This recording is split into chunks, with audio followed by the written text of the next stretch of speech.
और कई ऐसे मुद्दे हैं जो शिक्षक बहाली से लेकर और बिहार में जो बातें हो रही है डोमिसाइल को लेकर, यानी डोमिसाइल जो पहले TRE 1 TRE 2 दोनों में लागू था, उस मामले में आगे क्या होगा, क्योंकि सारे अभ्यर्थियों का कहना है कि TRE 3 जिसकी संभावित तिथि जो BPSC निकाल रही है, जो BPSC बिहार लीक सेवा आयोग जो पहले से ही सारे प्रश्न पत्रों को लीक कराकर और परीक्षा कंडक्ट कराती है, ऐसी आयोग अब जो है परीक्षा लेने के लिए तैयारी कर रही है कि TRE 3 की हम परीक्षा जल्द से जल्द देंगे। और पहले जो तिथि निकाली थी 4 जून के बाद, अब बता रहे हैं कि 20 जून के बाद। तो साथियों बिल्कुल अब आप बिल्कुल समझ लीजिए कि अब जो चीज़ें अब आपके साथ में हैं और हम लोग के संदर्भ में है, उसमें है कि अब लड़ाई जो है काफ़ी आगे बढ़ जाएगी। और लड़ाई जो है वो लड़ाई होगा फर्जीवाड़ा बनाम मेरिटधारी। पहले भी आपको हम बता गए हैं कि कितनी भी चीज़ें हो गई है, और जो माननीय उच्च न्यायालय का फैसला है सीटेट अभ्यर्थियों के लिए, और सीटेट अभ्यर्थी जो बाहरी अभ्यर्थी हैं, इस प्रदेश के बाहर के निवासी हैं, उस मामले में एक उसके आदेश में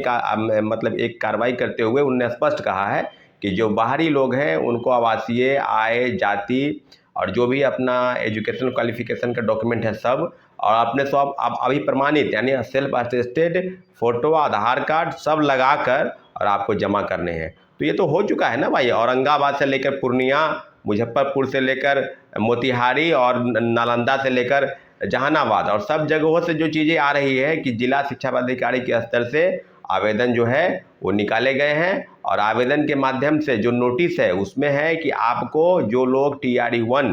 और TRE 2 में नौकरी कर रहे हैं वो वहाँ पर अपना जो डॉक्यूमेंट है वो जमा करेंगे। तो जमा करना ही नहीं है, देखिए अब खेल जो है ना वहाँ से शुरू होने वाला है, जिला शिक्षा पदाधिकारी के स्तर से भी खेला होगा। इसलिए साथियों बहुत अब जो लड़ाई है वो बिल्कुल लड़ाई अब अंतिम मुकाम पर है। भ्रष्टाचार के खिलाफ में जो कार्रवाई होनी है और जो माननीय उच्च न्यायालय में है, सब मामलों पर हम लोग आगे बढ़ेंगे। क्योंकि ये जो लड़ाई चल रही है ना, लोगों के मन में है कि उत्तर प्रदेश लोगों का विरोध नहीं होना चाहिए, तो नहीं होना चाहिए। तो बात झारखंड और उत्तर प्रदेश का नहीं है, बात यह है कि इस प्रदेश के लोगों के साथ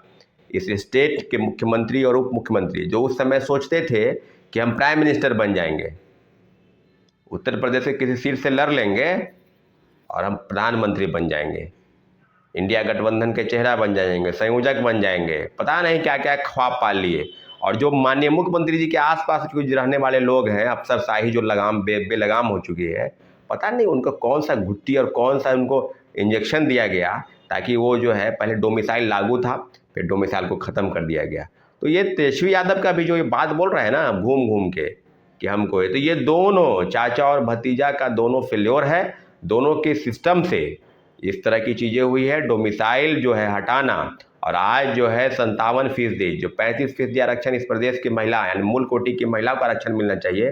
वो 57% यानी 100 में 60 नौकरी जो है दूसरा स्टेट का लोग ले लिया और बिहार के मात्र 40 लोग। और वो भी आपको याद होगा TRE 1 में 28,800 नियोजित शिक्षक हैं जो पहले से कहीं ना कहीं ऑलरेडी जॉब में है। तो फिर उनको भी इसी में शामिल कर लिया गया है कि वो भी यही मतलब 92-93 हज़ार में 28,000 वो भी हैं और उसका दूसरे प्रदेश के लोग हैं। तो ये जो कहते थे ना कि 10 से 15% ही दूसरे प्रदेश के लोगों को नौकरी मिली है, बिल्कुल सरासर झूठ और गलत और मनगढ़ंत कहानी है। बिल्कुल अब दावे के साथ और RTI के खुलासे के बाद अब बिल्कुल स्पष्ट हो गई है कि बिहार के अभ्यर्थियों, महिलाओं और जो हमारे साथी हैं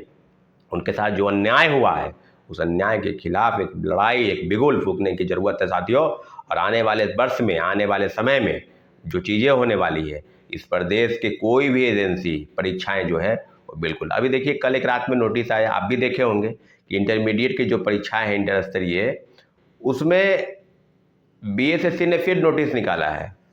कि चुनाव के कोड ऑफ कंडक्ट, इलेक्शन के मोड के कारण, अधिसूचना जारी होने के कारण, तो क्या बनना ठिकाना, हम जो है तिथि बढ़ाते हैं और उसको बढ़ाकर 19/6 यानी ये जो मई की तिथि थी लास्ट, उसको बढ़ाकर 19/6 कर देते। समझ लीजिए अब बात को, ये जो है ना, ये आज से नहीं, ये लगभग 2 साल से 1.5 साल से खाली फॉर्मे का तिथि बढ़ा रहे हैं। जब से फॉर्म अप्लाई हुआ है पिछले 1-1.5 साल से लगातार तिथियाँ बढ़ा रहे हैं। और वहाँ पर कौन बैठा है? वहाँ पर वही व्यक्ति बैठा है जो पहले BPSC में सचिव और परीक्षा नियंत्रक